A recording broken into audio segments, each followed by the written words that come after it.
Recevez la clé des affaires. À chaque fois que ta main droite est levée, c'est pour invoquer la puissance de Dieu qui sauve. N'importe quelle personne qui est assis à ma place, au nom de Jésus, qui se dégage. Lorsque tu élèves ta main droite vers le ciel et que tu commences par prier, tu rentres dans le domaine des options, des puissances.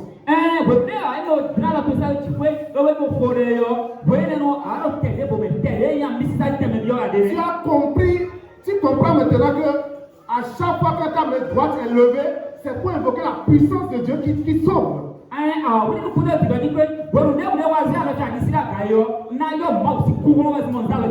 Ce n'est pas toujours qu'on le fait. C'est pour en fait pour dire. Lorsque tu as cherché, tu n'as pas trouvé. Et que tu te lèves à un moment donné, tu lèves ta main droite. Tu feras comme Jésus. Les vents vont se calmer et la main va se calmer. Parce que tu as commencé par élever la main de ton père. C'est pour cela, ce matin, nous allons élever nos mains droites pour que ce qui a refusé de s'accomplir de ta vie va s'accomplir au nom de Jésus. Le qui va s'accomplir au nom de Jésus. Le qui va s'accomplir au nom de Jésus.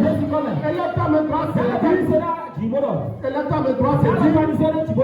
Au nom de Jésus, mon bien qui est parti, mes biens qui sont enterrés, je les reçois maintenant. Je les reçois maintenant. Je les reçois maintenant. Je les reçois maintenant. Je les reçois maintenant. C'est pour cela, toute forteresse, toute œuvre satanique, toute œuvre du malin, du méchant,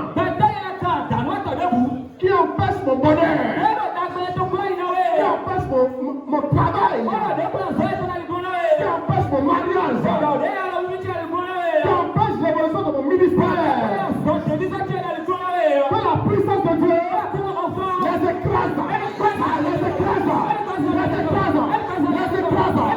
Je proclame, je déclare. Je proclame, je déclare que le poste qui est destiné à moi, le poste élevé, ce matin, l'Éternel me place sur ce poste-là. N'importe quelle personne qui est assis à ma place, au nom de Jésus, qui se dégage, qui se dégage, au nom de Jésus, je m'assois à mon poste de gloire. Au nom de Jésus. Alléluia. Tu viens de semer. Tu vas récolter au nom de Jésus. La parole que l'Éternel vient, tu veux le prononcer au nom de Dieu. Ce n'est pas de parole vaine. Nous ne nous amusons pas lorsque nous sommes là. Nous ne sommes pas là pour nous amuser. Alors, les enfants d'Israël, ils ont compris quelque chose lorsque tu lis dans Exode chapitre 15, verset 6. Après l'heure, plutôt le contraire, Exode 15, verset 6. Dieu les a délivrés de la main des Égyptiens. Ils ont traversé la mer. Et de l'autre côté, ils chantaient des cantiques de Dieu en disant que c'est par ta main droite que tu nous as sauvés.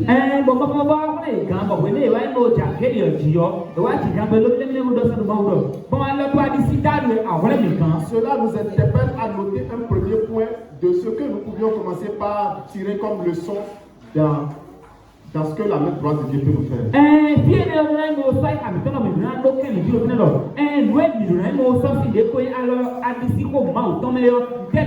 Le premier point, c'est la puissance et l'autorité.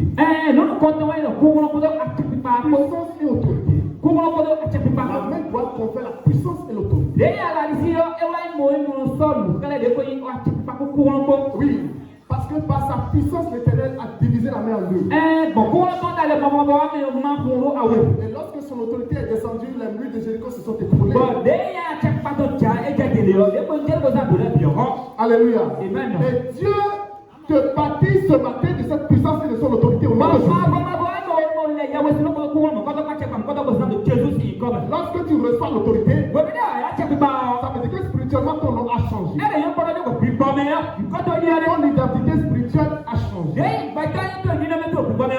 même de façon physique, ça change à l'intérieur. Parce que si jamais on me nomme une autorité, avant tu pouvais, en fait, lorsque tu viens par exemple au niveau des feux où le policier veut t'arrêter, je donne souvent cet exemple pour dire, si un policier veut t'arrêter, il suffit qu'il passe à la main seulement tu t'arrêtes. Mais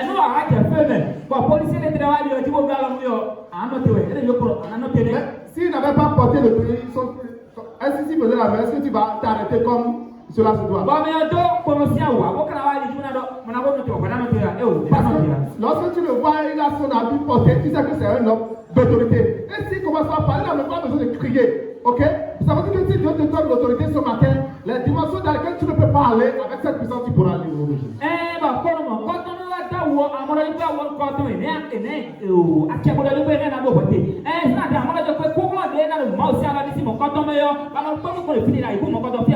C'est pour cela que je déclare sur quelqu'un ce matin que la main puissante forte de l'Éternel qui confère autorité et puissance se pose sur toi au nom de Jésus. Se pose sur ta vie au nom de Jésus. Afin que toute autorité démoniaque soit brisée au nom de Jésus. Deuxième chose. Deuxième point. C'est la protection et le secours de Dieu. Nous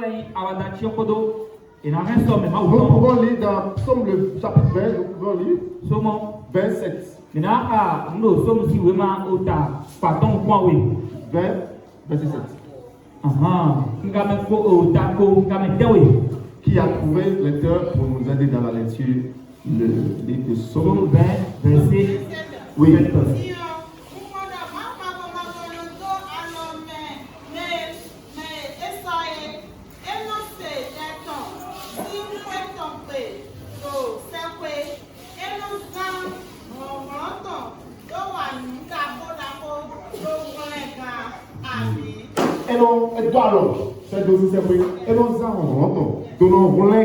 Alléluia. C'est pour cela que je te dis que dès que tu as la main de Dieu comme ça, tu as le secours. En fait, c'est une connaissance que nous sommes en train de te donner ce matin. Lorsque tu te lèves sur ton lit, la main droite de l'Éternel me soutient. C'est pour cela quand tu dis, quand je marche dans la vallée de l'ombre et de la mort, je ne crains aucun mal, c'est parce que tu sais que tu es avec toi.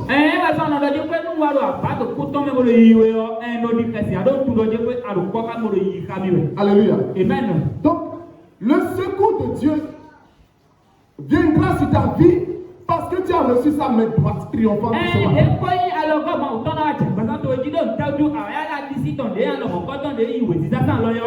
Donc, toute personne ici présente et qui demande le secours dans n'importe quelle situation, je vais prier pour cette personne en disant que Dieu te secoue ce matin. Le secours de l'Éternel t'arrive ce matin. N'aie pas peur. Dis à ton prochain, n'aie pas peur. Nous sommes des fils de Dieu. Nous sommes des fils de Dieu. Nous ne comptons pas sur ce qui nous manque. Ce qui nous manque.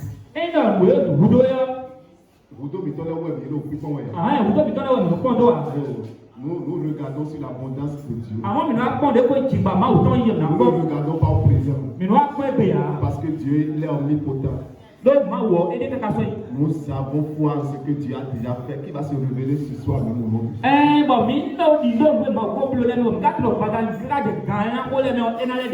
Ce n'est pas parce que l'heure là, tu n'as pas de quoi te nourrir que Dieu n'est pas capable de te faire nourrir aujourd'hui. Je sais qu'avant que tu ne rentres chez toi, la provision sera à ta maison au nom de Jésus. Amen.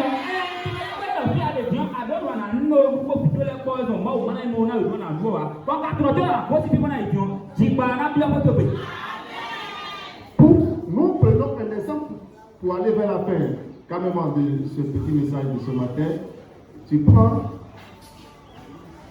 une histoire qui s'est produite dans la Bible avec Jacob et ses petits-fils et Manassé et Ephraïm.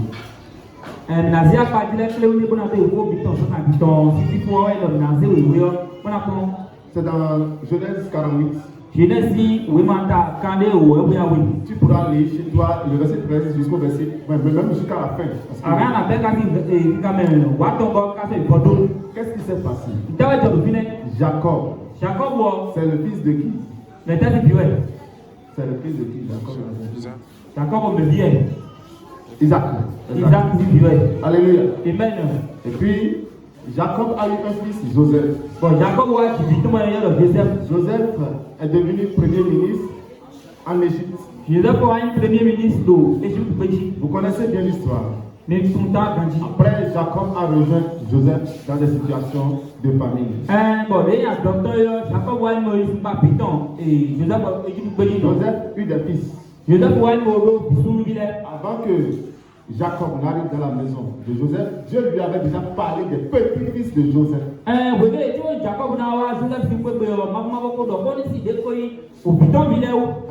Amen. Le temps est arrivé. Jacob a vieilli. Alléluia. Amen. Joseph arriva chez Jacob avec deux de ses fils, Ephraïm et Manassé.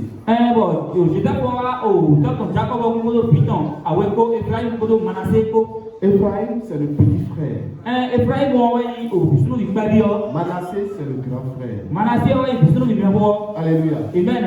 Et lorsque ils sont rentrés, ils ont vu leur père. Jacob dit, apporte-moi tes fils. Je veux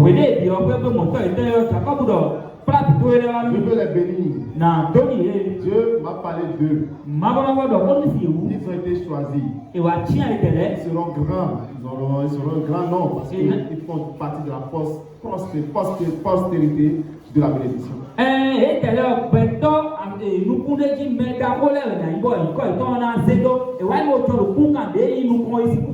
Alors lorsque Joseph prit les deux fils, il a mis Ephraïm, dans ses bras droits. Est-ce que tu vois? Donc, je suppose que toi tu es Jacob. Tu es comme ça. Lorsque Ephraïm est dans la main droite, excuse-moi. Lorsque Ephraïm est dans la main droite de Joseph, ça veut dire qu'il est du côté gauche, de Jacob. C'est bien ça, non? Est-ce que vous voyez? Si Jacob est là, et que Ephraïm est ici, Ephraïm est de mon côté droit. Mais il est du côté gauche. Est-ce que vous êtes d'accord? Maintenant, il a pris Manassé dans la main gauche. Et ça veut dire que Manassé se retrouve du côté. Le père, le grand-père veut prier pour les enfants. Lorsqu'il a étendu ses deux mains, malgré que ses yeux étaient, il ne voyait plus clairement. Il a croisé les mains. Il a mis la main droite sur la tête du petit frère. Il a mis la main gauche sur le grand frère. Il a commencé par prier. Nous allons lire ce qu'il a dit. Vous allez entendre ce que le grand-père a dit sur la vie de ses enfants. Alléluia. Amen. Il a trouvé la lecture. Genèse 48. Genèse 48. Genèse 48, verset 13. Il va maintenant au Aton. Genèse 48, verset 13. Oui. Je lis au nom de Dieu. Amen. Puis Joseph les prit tous deux. Ephraïm de sa main droite à la gauche d'Israël. Et Manassé de sa main gauche à la droite d'Israël. Exactement. Israël, c'est Jacob, d'accord? Oui. Et il les fit approcher de lui. Israël étendit sa main droite et la posa sur la tête d'Éphraïm, qui était le plus jeune. Et il posa sa main gauche sur la tête de Manassé. Ce fut avec intention qu'il posa ses mains ainsi, car Manassé était le premier-né. Il bénit Joseph et dit: que le Dieu en présence duquel ont marché mes pères, Abraham et Isaac, que le Dieu qui m'a conduit depuis que j'existe jusqu'à ce jour, que l'ange qui m'a délivré de tout mal bénisse ses enfants, qu'ils soient appelés de mon nom et du nom de mes pères, Abraham et Isaac, et qu'ils multiplient en abondance au milieu du pays. Ok. Vas-y. Non, je vais aller plus vite, ok? Alors, la suite dit quoi? Il a commencé par les bénir. Et puis après, Joseph dit que ce n'est pas bien que le père croise les bras sur les fils. La Bible dit qu'il saisit la main de son père pour la détourner du dessus de la tête d'Éphraïm et la dirigea sur la tête de Manassé. Dans le verset 17.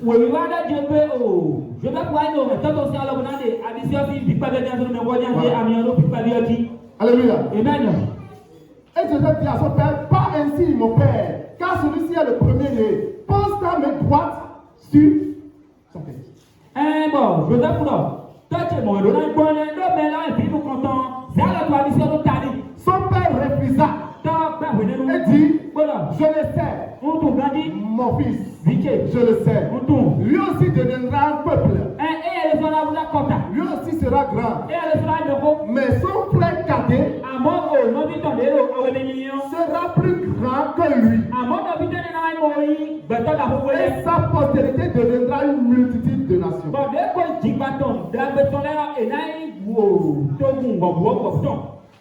D'abord, pour même conclure ça, je dirais que c'est une histoire générationnelle. Isaac était le frère d'Ismaël et c'est à lui qu'est revenue la bénédiction. De la même manière, Jacob était le frère de Esau, c'est-à-dire que le petit frère, mais c'est à lui qu'est revenue la bénédiction. C'est de cette même manière que Joseph, qui était le petit frère de tous les grands frères, c'est à lui qu'est revenue la bénédiction. De cette même manière, le petit frère, c'est-à-dire le fils de Joseph, qui est maintenant Ephraïm, c'est à lui qui est encore revenu la bénédiction. C'est tout comme si dans la famille, c'est le petit frère qui reçoit la grâce de la bénédiction. Donc moi je crois que même si aujourd'hui tu es le plus petit dans la famille, Dieu est là pour vous. Amen.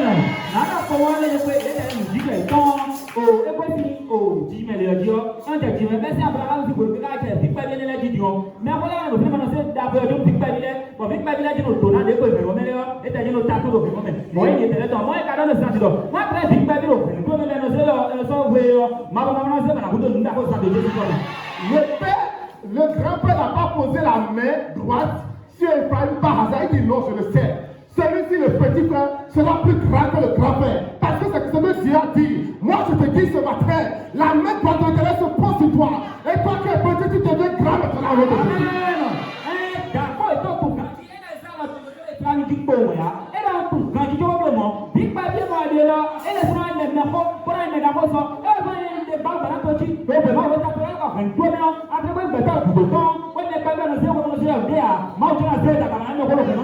Alléluia. Ce passage nous révèle clairement que dès que le Père a posé les mains sur les enfants, il sait que la puissance qui quitte la main droite n'est pas la même qui quitte la main gauche. C'est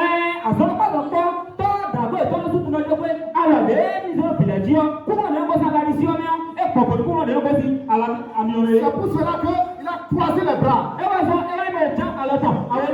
Il pouvait demander qu'on change la place des enfants. Mais il a su quand même croiser les bras. Ta bénédiction ne passera pas ailleurs. Ta bénédiction ne passera pas ailleurs. Je prie que ta bénédiction t'arrive sur la terre. Le chemin qui a pris ta bénédiction, et ce chemin n'arrive pas vers toi. L'Éternel retrace le chemin sur toi sur la terre. Mon frère,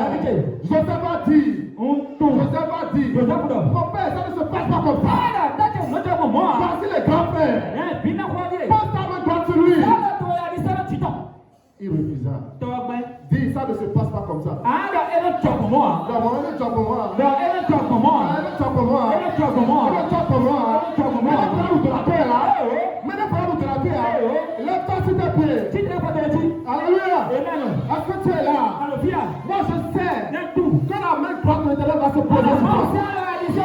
La main droite va se poser sur ton entreprise. Va se poser sur ton foyer. Va se poser sur ta santé. Sur ton ministère. Et la main droite va te donner de la vie à l'abondance. Alléluia. Au moment où tu t'es levé, tu vas lever ta main droite encore. Parce que je sais. Voici ma roue naturelle.